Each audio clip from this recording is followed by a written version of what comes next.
There are quite a few things that I need to accomplish before I can ride a motorcycle again, in addition to getting another motorcycle. Uh, One of the biggest challenges is getting a boot.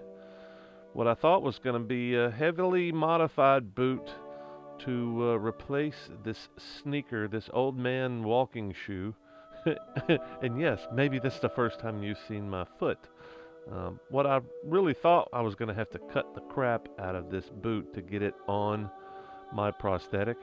Turns out I just had to remove my stump and work it in just like I've done every other shoe that I've put on there. And once I got it worked out, I snapped everything into place and it seemed to work pretty well, surprisingly. You might notice the squeaking of the boots. You might also notice a slight limp. I'm still working on it. I'm also having knee problems with my other leg.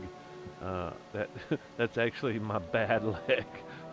The other leg that I have to walk around on is giving me a little bit of trouble. But I'm getting there. It's slow recovery, but I'm getting there. If you could just endure the squeaking. Squeaky boots. You also might remember back before the rally, I posted a short of an attempt to set up my new hammock. Okay, so feels like it's substantial. So let me walk my way down. Let's see. Oh, shit. I just did a Carl. Oh my God, I just did a Carl.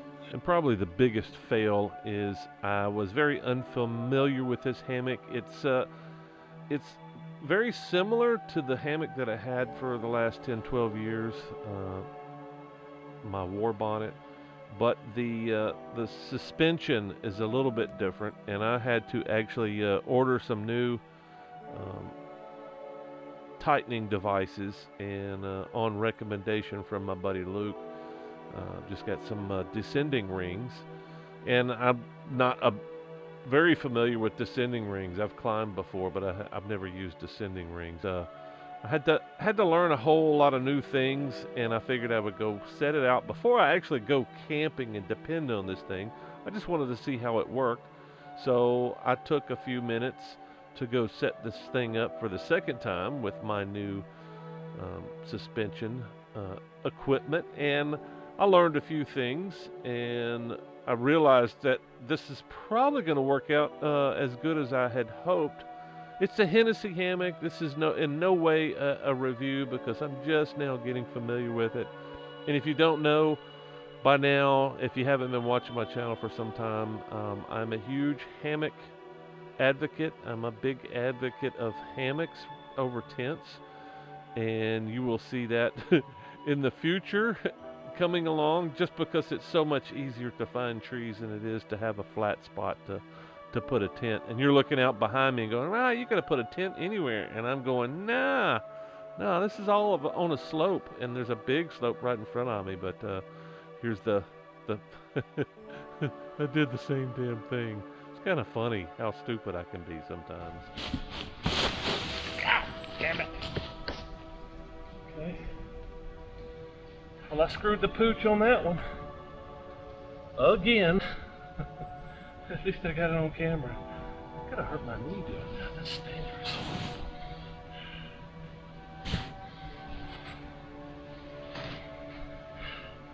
That did seem kind of loose. Those rings. Like I said, I've never used those before, so those are new to me. I'm just glad I'm in this soft, loamy soil. That's embarrassing that way. And the good news is I got it by myself. In addition to being a huge advocate for hammocks, I am also a huge advocate for understanding your equipment, setting it up before you go out in the woods to prevent the misery that accompanies the lack of experience and knowledge and familiarity with your equipment. And I've seen it so many times. I've done it a few times myself way back in the day. I've done it enough times to know that you don't just bungle out into the wilderness just assuming that the thing you just pulled out of the box is going to work or that you have all the equipment. Because as you can see in this circumstance, I totally was not familiar, even though I'm relatively familiar with this type of hammock. There's a lot of things that I just did not have figured out. There's a lot of bugs, and I'm gonna have to figure out and be very comfortable with camping in this thing before I depend on it to do any overnights in unfamiliar equipment. I don't like being cold. I don't like being uncomfortable. I don't like falling on the ground, although you can see I've done that twice already in this video. But it's also, it's like, if I can screw it up, guess what? You could screw it up too. So, again, I'm a huge advocate of hammock camping, but I'm also a very outspoken advocate of testing out your gear and making sure it works before you get out on the trail. Because there's no better way to ruin your trip than to go, geez, I forgot some stuff, or I haven't set this up in a couple of years, or it's the first time out of the box setting this stuff up. You don't want to be in that situation when you're going out to have a glorious weekend or week or more on the road and then find out, I don't have the stuff that I need and I have no idea how to do this, or, you know, I don't even know if the stuff is waterproof anymore. I don't know how to set it up. I don't know how to make sure that it's going to keep the rain and the snow and the wind out.